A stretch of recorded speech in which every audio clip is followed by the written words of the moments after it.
চমৎকার একটা জিনিস না? তো এই প্রসেসটা চলেন আমরা দেখে নিই আপনারা এটা কিভাবে করবেন।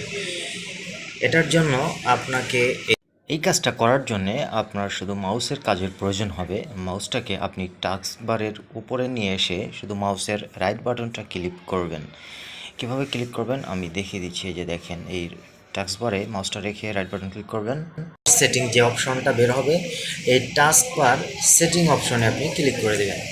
দেওয়ার পরে আপনার সামনে যে ফাংশনটা বের হবে, এখান থেকে এই যে এটা হচ্ছে টাস্ক বারের ফাংশন। হ্যাঁ, এই যে টাস্ক বার, তো এটার একদম নিচের দিকে আপনারা চলে আসবেন।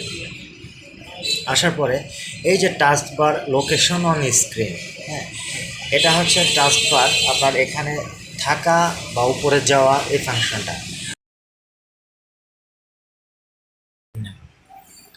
যাই হোক, আমরা এখন এই সেটিংসটা দিব। এই যে যে কাজটা